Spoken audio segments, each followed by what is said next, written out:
चेतावनी दे विधायक के चेतावनी दिए लगे मुड़िया धर के मचर दिए लगल विधायक चेतावनी देता है।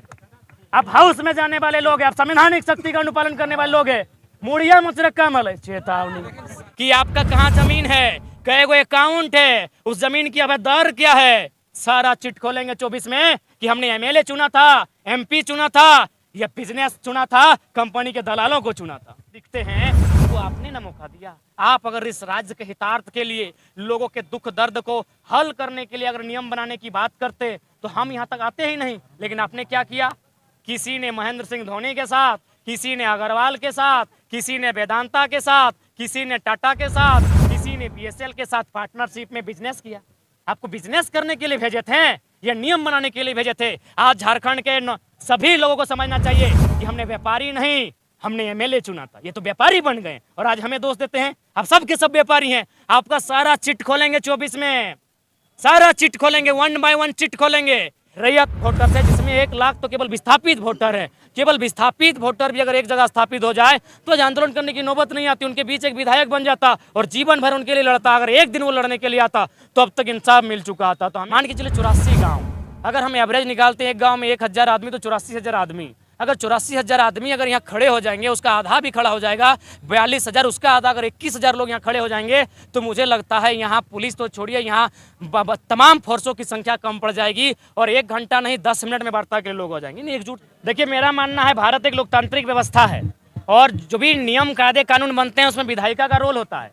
यानी हमारे जो जनप्रतिनिधि रहे हैं कहीं ना कहीं वो उदासीन सोच रही है या फिर जो भी कारण कहें, क्योंकि ये सर्वविदित है कि जितने भी कंपनी फैक्ट्री स्थापित होते हैं उनमें स्थानीय विधायक रहे, स्थानीय जो दल हैं उनके जो नेता रहे, उनको काफ़ी मोटी रकम अदा की जाती है।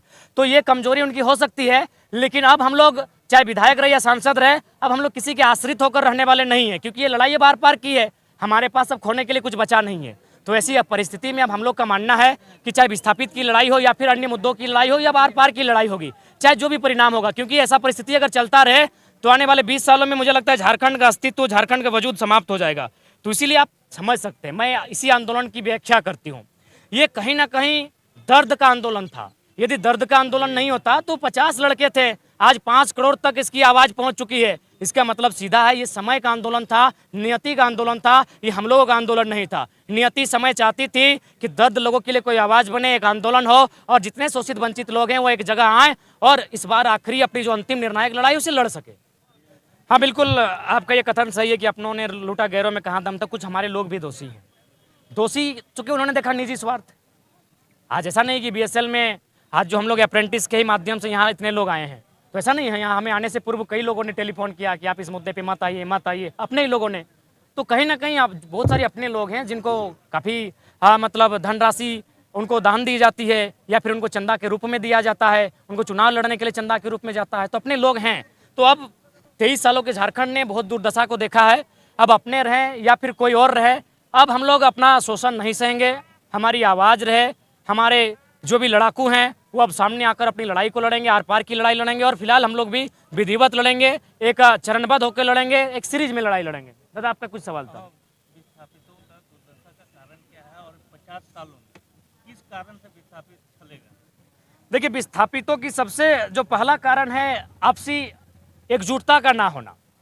क्योंकि आज अगर बात करें, ऐसा नहीं, बंगाल में भी जमीन अधिग्रहण हुआ है, उड़ीसा में भी हुआ है, बाकी प्रदेशों में होता है। आए दिन अडानी कंपनी चूँकि अभी हाईलाइटेड है, बहुत राज्यों में जमीन अधिग्रहण करती है, लेकिन वहाँ के लोग काफ़ी एकजुटता के साथ विरोध प्रदर्शन करते हैं, उस योजना को वापस करते हैं। और हमारे जो पश्चिम बंगाल की मुख्यमंत्री है माननीय ममता बनर्जी जी, वो भी टाटा नैनो ने जो जमीन अधिग्रहण किया था उसके खिलाफ आंदोलन करके आई थी। यानी सबसे प्रमुख कारण हमारे लोगों की एकजुटता का ना होना।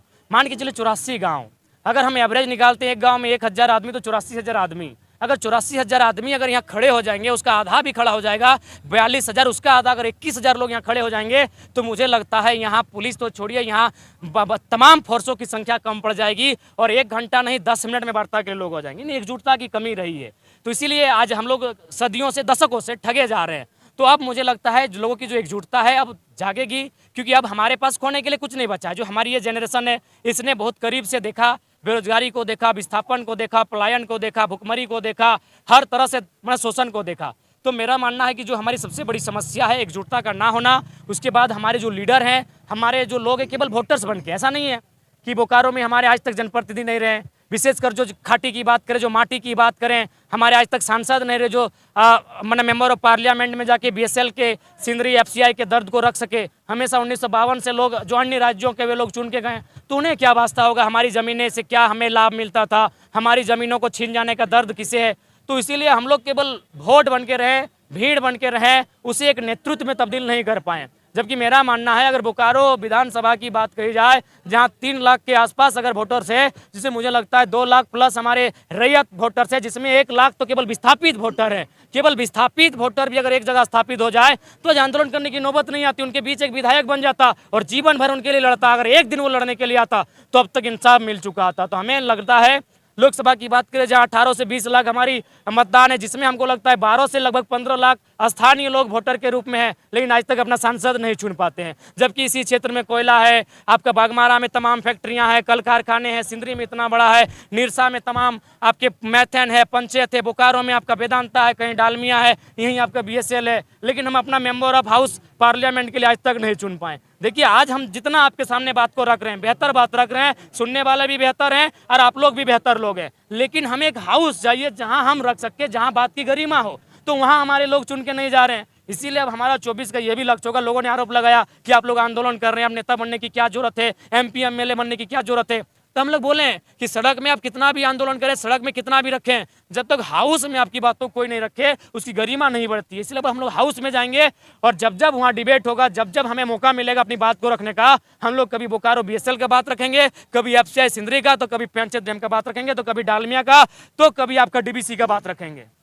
महतो का नेता आप या सुदेश महतो? दादा एक बार फिर से को।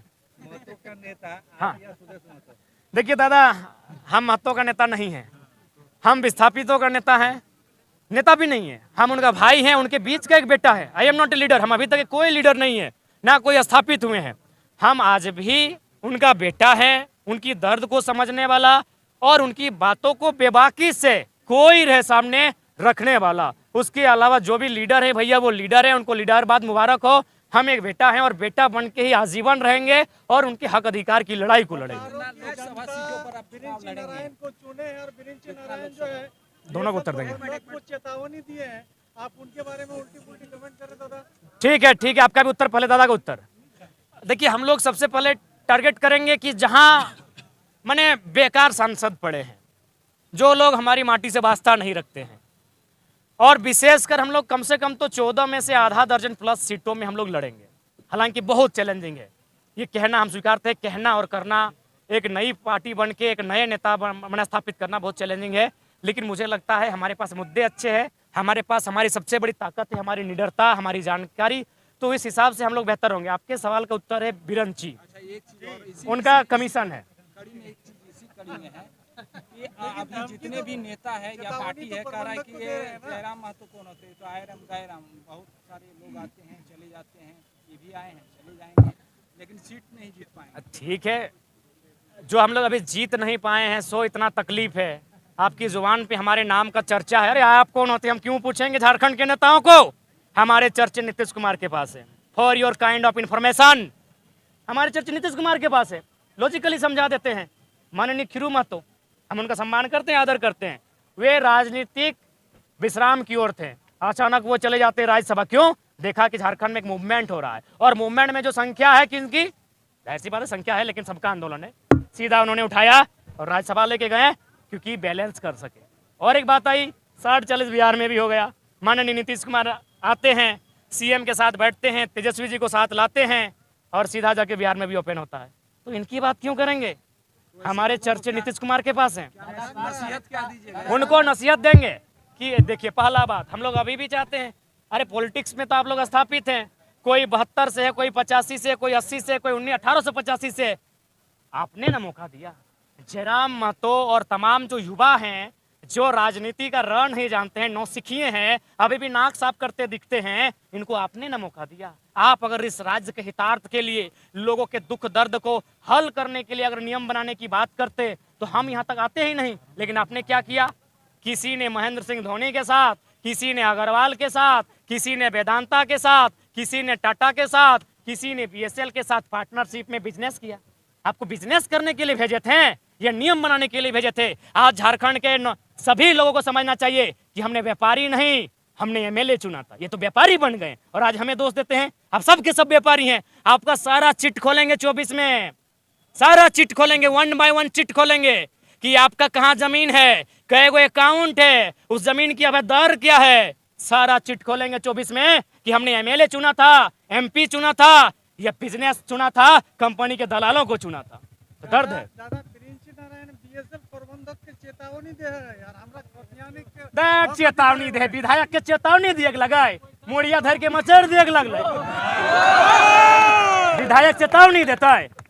आप हाउस में जाने वाले लोग हैं, आप संवैधानिक शक्ति का अनुपालन करने वाले लोग हैं, मुड़िया मुचरक्का मले चेतावनी।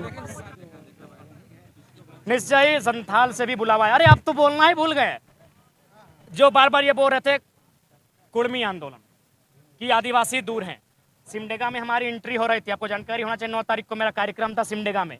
सिमडेगा मतलब आदिवासी बहुल। डर देखिए, हमारा कार्यक्रम कैंसिल है और आप कहते हैं कि हम एक समाज में बंद के रह गए। सिमडेगा हमारा पोस्टर रिलीज हुआ होगा। 9 तारीख को हम सिमडेगा जाने वाले थे as a chief guest hockey के मैदान में। जानकारी के लिए बता दें, सिमडेगा में हमारा कार्यक्रम कैंसिल हो चुका है। तो किसने कहा कि बाकी लोग हमें सुन नहीं रहे हैं, बाकी लोग हमारे साथ नहीं आ रहे हैं? ये लोग डरे हुए हैं। हमारा कार्यक्रम वहाँ कैंसिल हुआ है। मेरा कार्यक्रम खूंटी में कैंसिल हुआ है, मेरा कार्यक्रम गुमला में कैंसिल हुआ है। किसने कहा कि लोग नहीं जा रहे हैं? संथाल में भी लोग जुड़े हैं। निश्चय जुड़े हैं। बहुत जल्द हम लोग संथाल की हरी वादियों में भी दिखेंगे। अच्छा जयराम जी, एक बात बताइए। हाँ दादा। आप आज आए यहाँ पे, क्या लगता है कि विस्थापित जो है सिर्फ भीड़ और वोट का हिस्सा नहीं रहेंगे? मेरा मानना है कि अब 2024 में विस्थापित भीड़ और वोट का हिस्सा नहीं रहेंगे, क्योंकि इनमें अब वोट की चेतना आ रही है। इससे पहले हमारी वोट की चेतना नहीं थी और हम बोलते थे। इसीलिए आज अगर हम लोग वोट अपने अधिकार के लिए देते हैं तो बीएसएल हमारा होता। हमने क्या दिया? शाम को दारू मुर्गा। इसलिए अब मुझे लगता है ये जन जागृति, जन चेतना हमारे बीच आ रहा है। अब लोग 1 पर्सन 1 वोट 1 वैल्यू का मतलब समझ रहे हैं कि हमें अब क्या करना है। लेकिन क्या सभी लगता है ये सभी तो आंदोलन नेता तो यही आतंकवादी बोल के क्या आते हुआ हैं, है, लेकिन काम नीति मिलेगा? नहीं बन पाता है, विस्थापन आयोग नहीं बन पाता है, नीति नहीं बन पाता है। सभी देखिए, नेता यही करते हैं। नीति आपका तभी बनेगा, क्योंकि जो नीति बनाने वाले लोग कौन है ना, विधायिका। मलाई चूसने वाले देते अधिकार दादा हमरा विस्थापित के। नीति नहीं बनता है। सही बात, आपने बहुत बड़ा सवाल किया। अब कारण जानना होगा कि नीति बनता क्यों नहीं। यदि नीति बनती है तो नुकसान किसको होगा? मान के चलिए अगर नीति बनती है तो सबसे पहला नुकसान जो ऊपर बैठे लोग हैं उनको होगा, उनको विस्थापितों को अधिकार देना होगा। तो जो लोग ऊपर बैठे हैं यदि उनको नुकसान होगा तो वे लोग नीति बनने नहीं देंगे। तो जब वे नीति बनने नहीं देंगे तो वे क्या करेंगे ना, वे विधायक सांसद चुनेंगे। चूंकि वो विधायक सांसद चुन नहीं सकते, उनका एक ही को वोट है, प्लस वो हमारे राज्य के नहीं है, तब वो क्या करेंगे? विधायक सांसद खरीद सकते हैं। खरीद सकते हैं मतलब विधायक सांसद को फाइनेंस कर सकते हैं। ये सिंपल सा फंडा है। नीति बनाने वाले विधायक सांसद होते हैं, चूंकि वो नीति बनाएंगे कैसे ना, उनको जो कॉर्पोरेट्स फाइनेंस करती है ताकि उनको खरीद सके। यही सबसे बड़ा बात है। जयराम जी, क्या लगता है कि आप आए हैं, ये जो आज की लड़ाई है इसको मुकाम तक पहुंचाएंगे आप? देखिए, अगर जान रही तो मुकाम मिलेगी, जान नहीं रही तो माफ कीजिएगा। जान रही तो मुकाम मिलेगी, चाहे विधानसभा के भीतर से मिले या फिर कहीं और चढ़ के मिलेगी। अच्छा, विधानसभा में कितना सीट पर आप जीत दर्ज करते हैं? बहुमत में लड़ेंगे, बहुमत में लड़ेंगे। और धनबाद और बोकारो में तो उस समय आग लगेगा, आप देखिएगा, माहौल में आग लगेगा। क्योंकि चुनाव होता है नवंबर में, ठंडा ठंडा।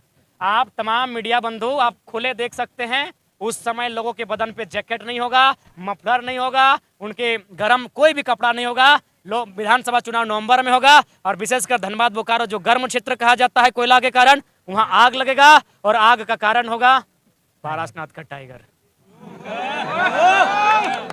81 में से कितना सीट? नहीं, देखिए, मियाँ मुट्ठू बनना मुझे अच्छा नहीं लगता है। हम लोग एक दार्शनिक स्टूडेंट है, पीएचडी के छात्र हैं। 81 इतनी 24 में जल्दबाजी होगी जहां हमारी शक्ति है। हाँ, 81 हम ये करेंगे क्योंकि जिस प्रकार हमारे यहाँ विस्थापन को लेकर आंदोलन हो रहा है, सिमडेगा के क्षेत्रों में वहाँ भी माइंस है, वहाँ भी जंगल को लेकर आंदोलन हो रहा है। तो कौन लोग आंदोलन कर रहे हैं उनसे हम लोग टाइप करेंगे। संथाल में भी आंदोलन हो रहा है, वहाँ कौन लोग आंदोलन कर रहे हैं हम उनके साथ टाइप करेंगे। जो विचारधाराएं फैली हुई हैं, जो हमारे समान आती हैं, हम लोग उनके साथ टाइप करेंगे। बाकी ये तो सच्चाई है कि हम लोग उत्तरी छोटा नागपुर, संथाल का जामताड़ा गोड्डा देवघर का हिस्सा, दक्षिणी छोटा नागपुर में रांची का हिस्सा, कोल्हान में पूर्वी सरायकेला, इसमें हम लोग कहीं ना कहीं निर्णायक भूमिका में रहेंगे। लोकसभा की अगर बात करें तो अभी आपने कहा कि नीचे आग और ऊपर भी आग, कहाँ से शुरुआत होगी लोकसभा? लोकसभा की शुरुआत वहीं से होगी जहाँ दर्द है, क्योंकि दर्द के कारण हम लोग यहाँ तक आए हैं। दर्द के कारण लोगों ने मुझे सुना है, दर्द के कारण लोगों ने हमें जगह दिया है, सम्मान दिया है। तो हम लोग उसी सीट से आएंगे जहाँ हम लोग बोले कि स्केल, दर्द का एक स्केल होगा, उस दर्द के स्केल से नापने का काम करेंगे। हमारे रडार में अभी हजारीबाग, गिरिडीह, धनबाद, रांची इत्यादि लोकसभा है, 4 हॉट सीटें हैं। जहाँ दर्द ज़्यादा होगा पहला कदम वहीं होगा। जयराम महतो कहाँ की गद्दी पे बैठना पसंद करेंगे? नहीं हमें, या फिर दिल्ली में? नहीं हमें आवाज़ बनना पसंद है। आवाज़ रखने के लिए दिल्ली जगह मिलती है तो हम लोग दिल्ली भी जाएंगे।